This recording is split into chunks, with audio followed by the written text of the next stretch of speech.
IAP। क्या है full form इसका? इंटर्नशिप, अप्रेंटिसशिप और प्रोजेक्ट। क्लियर है? सिलेबस में आप रेफर कर सकते हैं अगर भूले तो। कोई भी क्वेश्चन हो सकता है ना वाइवा में कि आपका पेपर क्या है, ठीक है।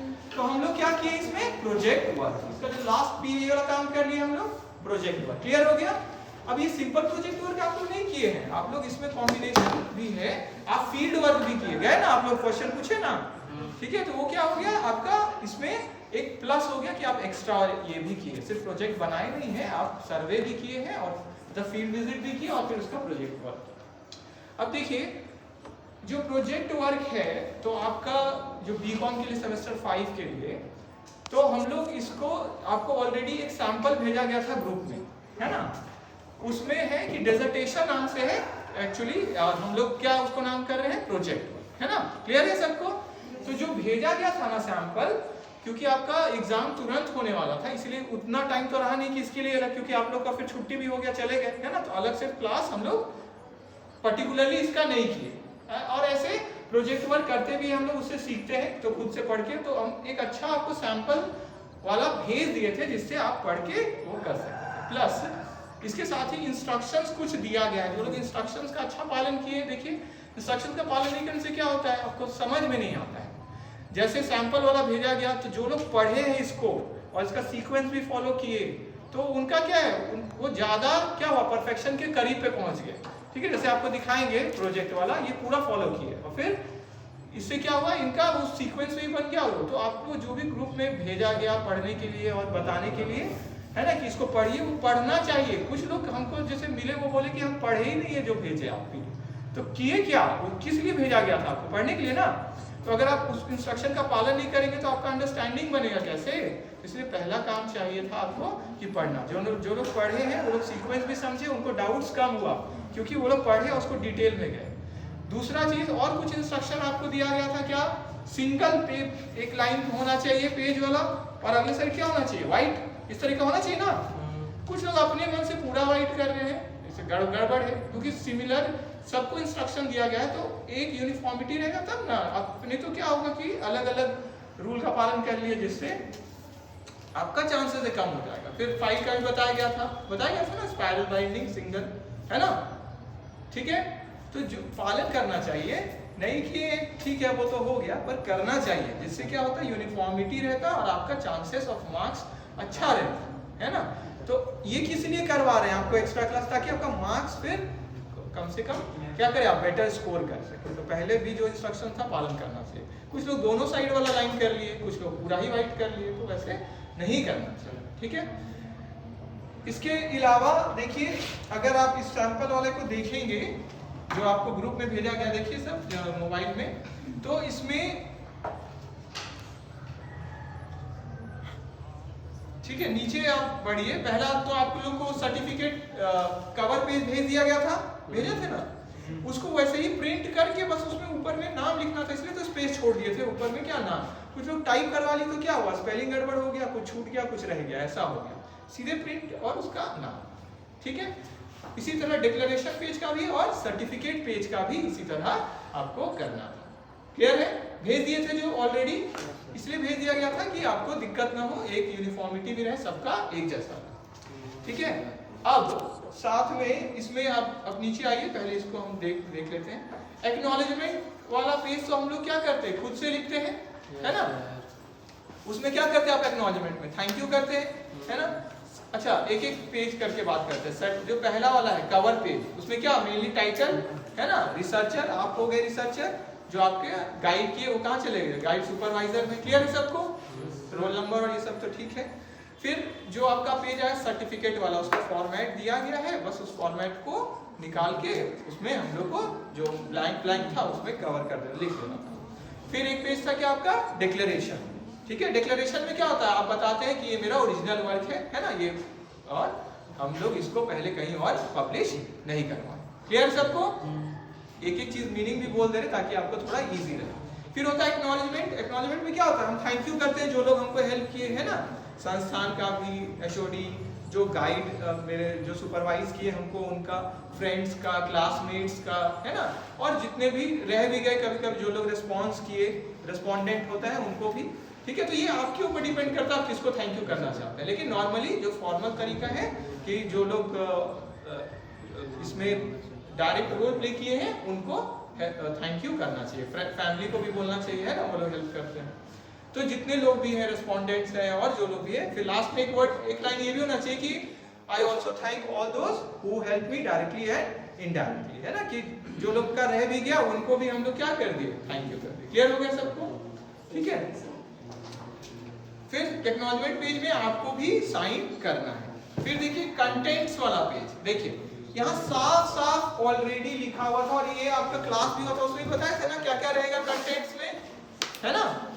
तो कंटेंट्स में देखिए पहला सीक्वेंस में क्या होना चाहिए, इंट्रोडक्शन। इंट्रोडक्शन में क्या होता है, चैप्टर 1। हाँ, चैप्टर 1 में क्या होता है, हम लोग जो टॉपिक लिए हैं, है ना, उसके बारे में थोड़ा सा बोलते हैं। जैसे इसमें लिखा हुआ है आर्टिफिशियल इंटेलिजेंस के बारे में, थोड़ा आर्टिफिशियल इंटेलिजेंस के बारे में क्या पृष्ठभूमि बोलते हैं ना, थोड़ा इंट्रोडक्शन दिया गया है, परिचय दिया हल्का सा उसमें।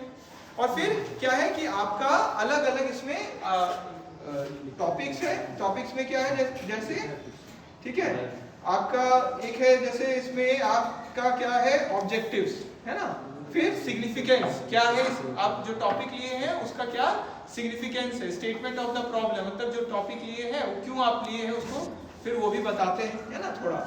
ठीक है, इसका स्टडी करना जरूरी है। फिर स्कोप ऑफ द स्टडी, आपका जो स्टडी है, ठीक है, उसका क्या दायरा है, जैसे सिमडेगा एरिया में किए हैं या पूरा डिस्ट्रिक्ट में किए हैं, है ना, या स्टेट में किए हैं या कंट्री में किए हैं, कैसा किए हैं, ग्लोबल रिसर्च है वो बताते हैं। और थोड़ा एनालिसिस भी बताते हैं कि हम लोग ये एनालाइज किए हैं।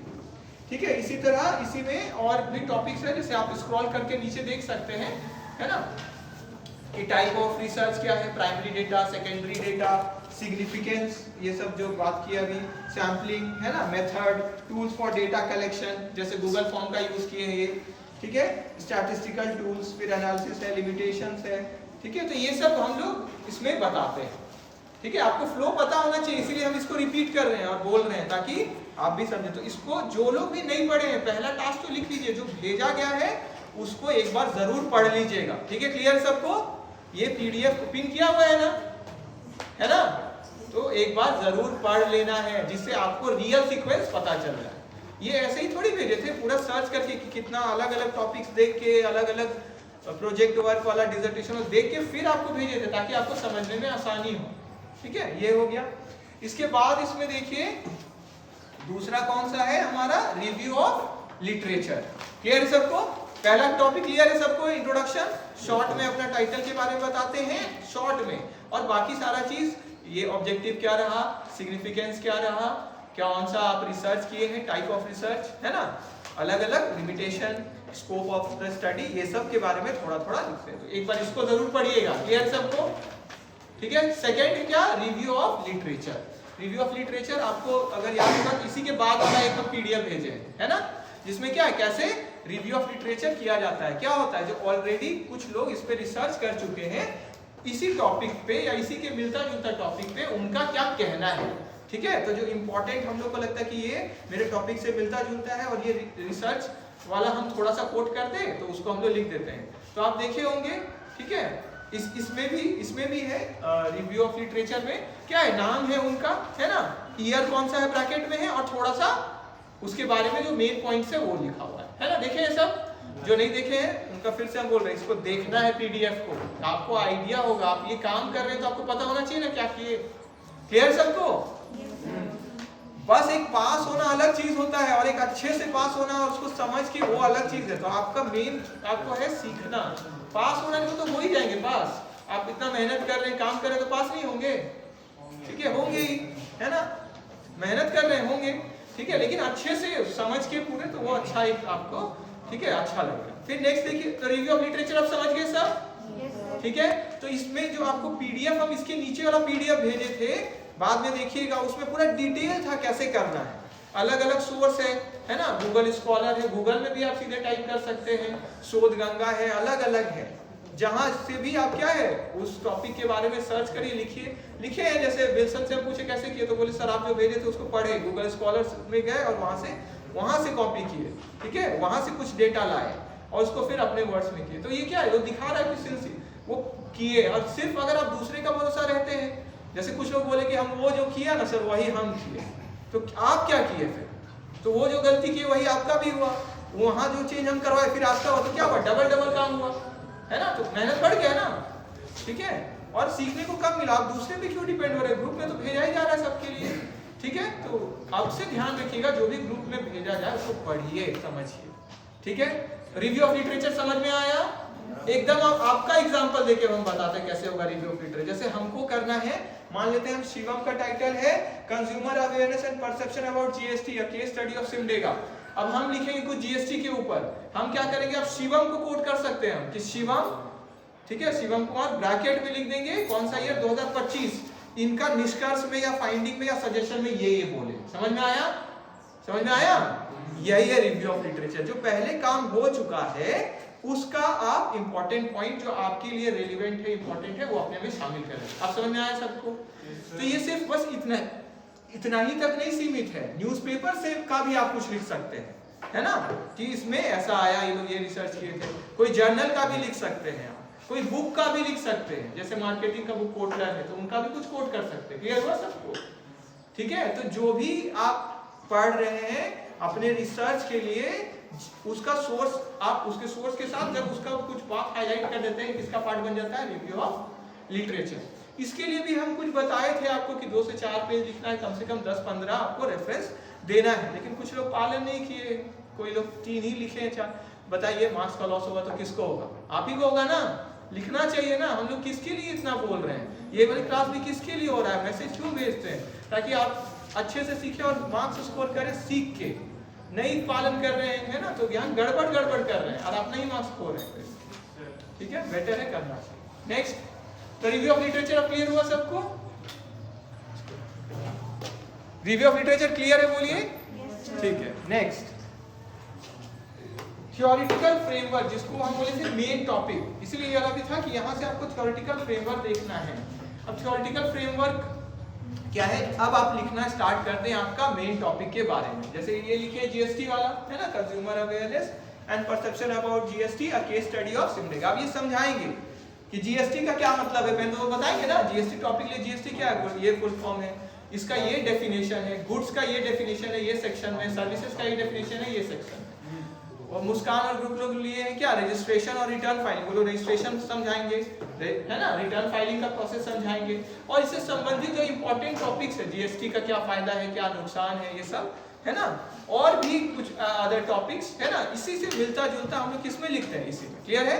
फिर कंज्यूमर का क्या नॉर्मल व्यू है, ये सब भी हम लोग इसके बारे में लिख सकते हैं। अभी क्या पॉपुलर, अभी क्या रिसेंट चेंजेस आया है इसमें, है ना, जो अभी चेंज हुआ था ना 22 सितंबर से शायद, है ना, तो उसको उसके बारे में थोड़ा। तो हम लोग मेन पार्ट के बारे में किसमें लिखते हैं? Theoretical framework. क्लियर हो गया सबको? क्लियर है? अब इसके बाद जो हमारा मेन टॉपिक आता है, जिसमें आप लोग रियल काम करते हैं, उसका क्या नाम है? चैप्टर 4 का बोलिए। चैप्टर 3 था। चैप्टर 1 क्या हो गया? Introduction. Chapter 2 review of literature. Chapter 3 theoretical framework, जिसमें मेन टॉपिक लिखते हैं। तो लेकिन हेडिंग देना है थ्योरेटिकल फ्रेमवर्क, मेन टॉपिक नहीं। 4th data analysis and interpretation. ये है वो काम जिससे आप रियल में सीखे, जो आप लोग फील्ड स्टडी किए और जो लोग आप क्वेश्चन किए, क्वेश्चनेयर बनाए, तो इससे आप लोग को रियल में सीखने को मिला। अब जो क्वेश्चनेयर आप लोग जनरेट किए, ठीक है, इसमें ये गड़बड़ होने लग गया कि हम पहले ग्रुप में लिख दिए थे, पहले अप्रूव कराना है आपको, फिर जाना है पूछने। कुछ लोग डायरेक्ट ही सर्वे करने लग गए, है ना, तो यहाँ गड़बड़ है, क्योंकि क्वेश्चन आपका कैसा है, रेलिवेंट है कि नहीं, सुपरवाइजर चेक करते हैं, इसलिए पहले उनसे, है ना, और रेलिवेंट ही क्वेश्चन रहे। कि कुछ हम सुने भी कि दुकानदार लोग कुछ गुस्से भी हो गए, है ना, कि ठीक है, तो इसीलिए क्या होता है कि पहले कंफर्म करवा लेना चाहिए जो सुपरवाइजर है कि ठीक है मेरा क्वेश्चन इससे तो बेटर रहेगा, कॉलेज वर्क में है। तो इसमें अब जो डेटा आप कलेक्ट किया, अब आते हैं मेन प्रोजेक्ट में, जो डेटा आप लोग कलेक्ट किए, ठीक है, इसीलिए देखिए, फिर इसीलिए बार बार बोल रहे हैं कि इसमें हम लोग को पहले देखना था कैसे है। तो 3 तरीके डेटा कैसे प्रेजेंट किया गया है। पहले क्या बनाया हम लोग, हर क्वेश्चन का टेबल, कितने मेल थे कितने फीमेल थे, एज ग्रुप का टेबल बन गया, इनकम का टेबल बन गया, जो भी क्वेश्चन आप पूछे, कितने लोग इस क्वेश्चन में हाँ बोले, ना बोले, नहीं श्योर है, ऐसा बोले, अलग अलग है ना, जितना भी आपका क्वेश्चन है। तो एक एक क्वेश्चन का 18 से 20 क्वेश्चन था, है ना, या जो भी 15-16 जो भी है, एक एक क्वेश्चन को लेना था, उसमें कितना रिस्पोंडेंट लोग ये ऑप्शन टिक किए, कितने लोग ये किए, टेबल में देना था। फिर क्या कर रहे हैं हम लोग, उसका एक चार्ट या बार डायग्राम बना दिए, पाई चार्ट या डायग्राम, जो भी आपका इच्छा करे, कैसा भी डायग्राम। फिर उसी का क्या करना था, व्याख्या, इंटरप्रिटेशन कंप्लीट। क्लियर हुआ? तो डेटा एनालिसिस हो गया और उसका इंटरप्रिटेशन हो गया। क्लियर हुआ सबको? अब हर एक क्वेश्चन का हम लोग को क्या कर सकते हैं, क्या करना था, टेबल बनाना था, उसका चार्ट बनाना था और उसका इंटरप्रिटेशन। क्लियर सबको? तो आपसे ना क्वेश्चन भी पूछा जाएगा, कैसे किए आप जो डेटा कलेक्ट किए, तो आप बोलिएगा ना उस समय कि सर हम लोग या मैम हम लोग क्या किए, डेटा कलेक्ट किए, उसको हम लोग इस तरीके से टेबल फॉर्म में और चार्ट फॉर्म में, और उसका फिर इंटरप्रिटेशन भी दिखाई है, डेटा एनालिसिस और इंटरप्रिटेशन में। क्लियर हो गया सबको? इसमें थोड़ा आप चेंज भी कर सकते थे कि टेबल पहले कर दिए, फिर इंटरप्रिटेशन कर दिए और फिर चार्ट या डायग्राम बना लिए। क्लियर हो गया? ये आपके ऊपर था, थोड़ा सा ऊपर भी पहले टेबल लेकिन रहना जरूरी होता है, जिससे इंफॉर्मेशन साफ पता चल जाता है। क्लियर है सबको? ठीक है, नहीं किए तो चेंज कर लिए, कोई दिक्कत नहीं है, थोड़ा मोड़ा या इधर उधर से उसमें बस रेक्टिफाई, कुछ लोग किए जैसे बात। ठीक है, इसके बाद कौन सा चैप्टर, यहाँ तक क्लियर है सबको? बोलिए नेक्स्ट चैप्टर कौन सा है?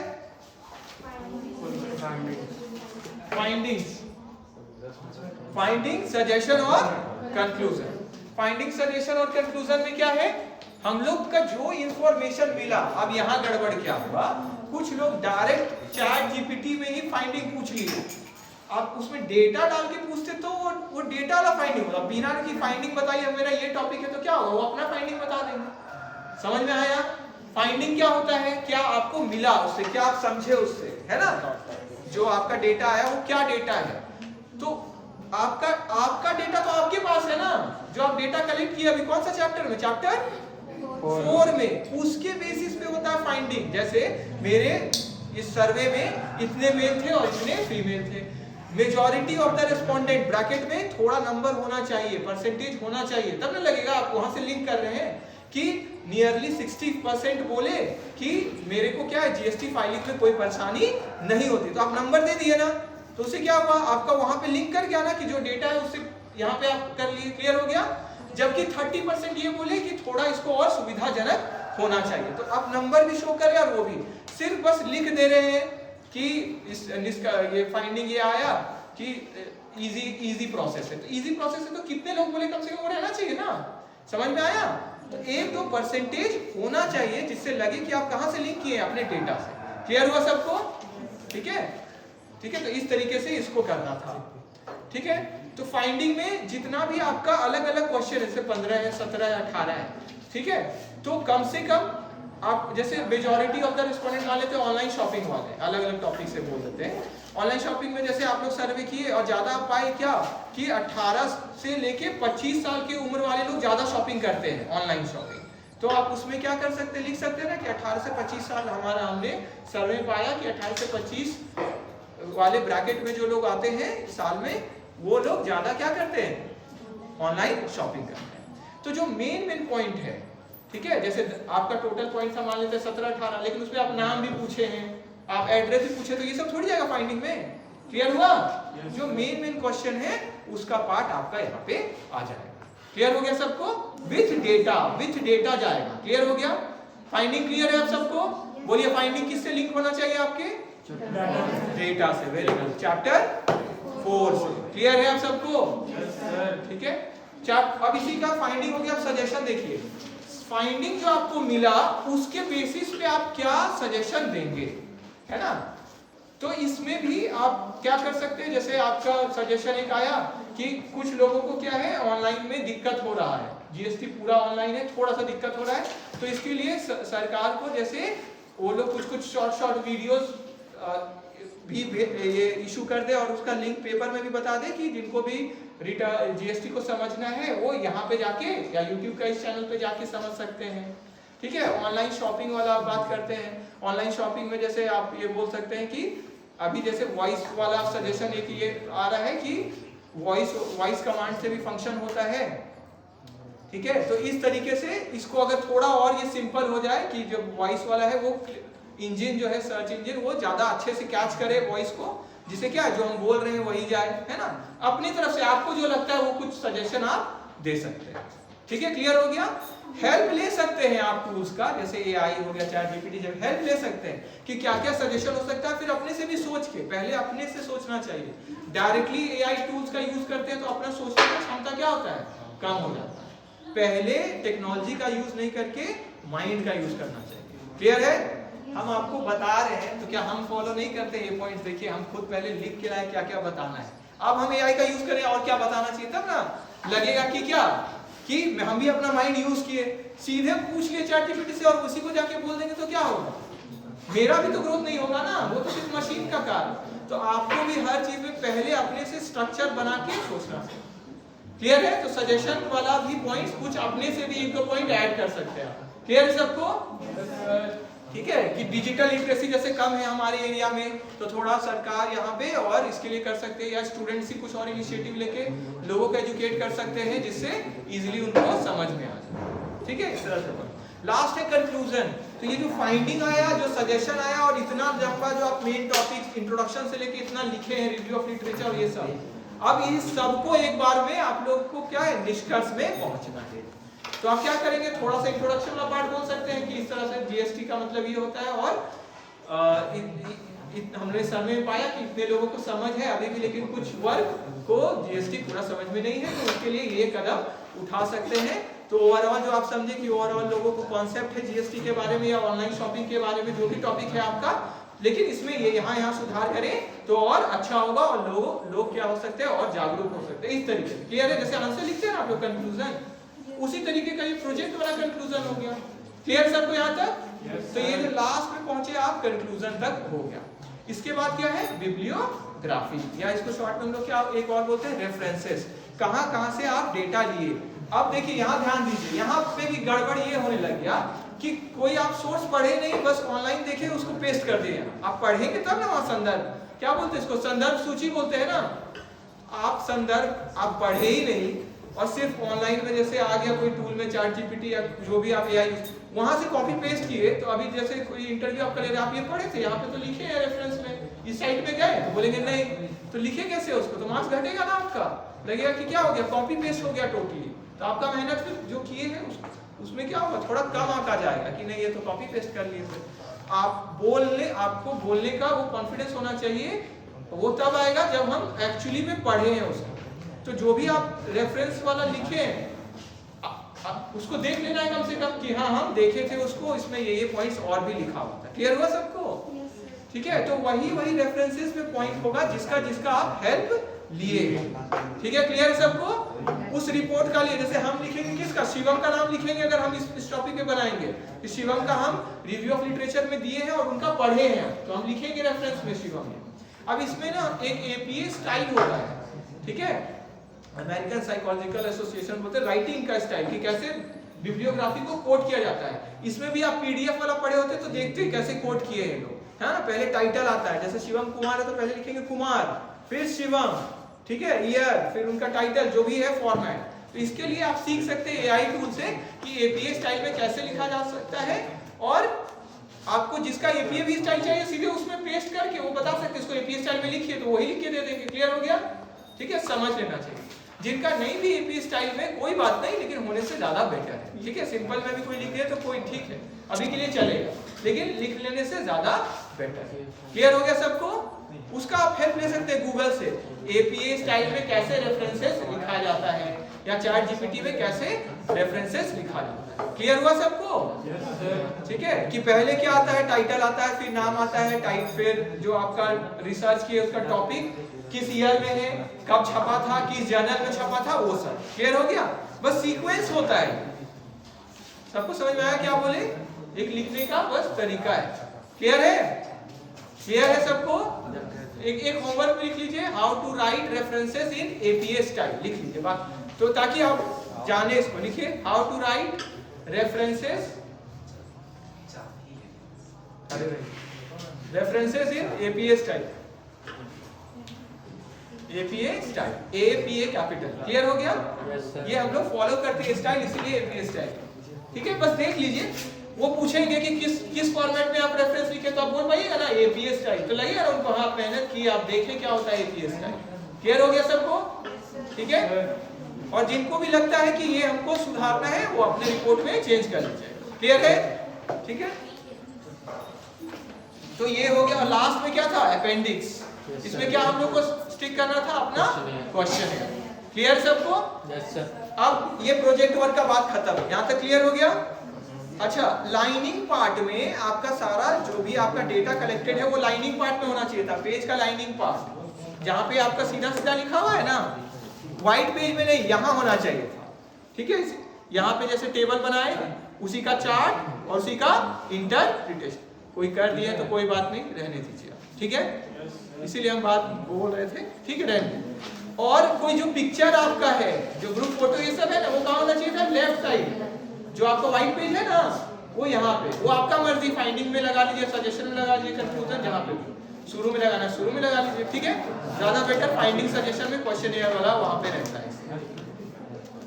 प्रोजेक्ट वर्क वाला क्लियर हुआ इतना तक? ठीक है, और कुछ पॉइंट थे क्या? तो पहले आपको प्रोजेक्ट वर्क में क्या स्टिक करना चाहिए था? टॉपिक, फिर क्या जाता?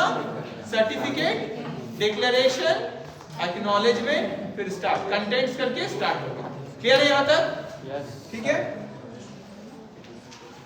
तो एक बार जैसे होमवर्क पे लिखे, नहीं लिखे लिखिए, पीडीएफ पूरा देखिएगा जो ग्रुप में भेजे हैं उसको देख लीजिएगा।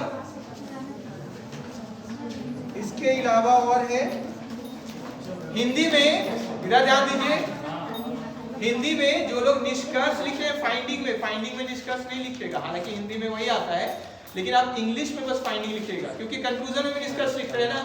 क्लियर है सबको? परिणाम फाइंडिंग्स भी लिखिए, है ना, फाइंडिंग्स भी इंग्लिश में, हाँ इंग्लिश में भी लिखिए। परिणाम एक्चुअली बोल देते हैं रिजल्ट को हम लोग। ठीक है, तो बेटर रहेगा पहले फाइंडिंग भी दिखे तो अच्छा है, लिख लिए तो कोई बात नहीं, रहने दीजिए, है ना।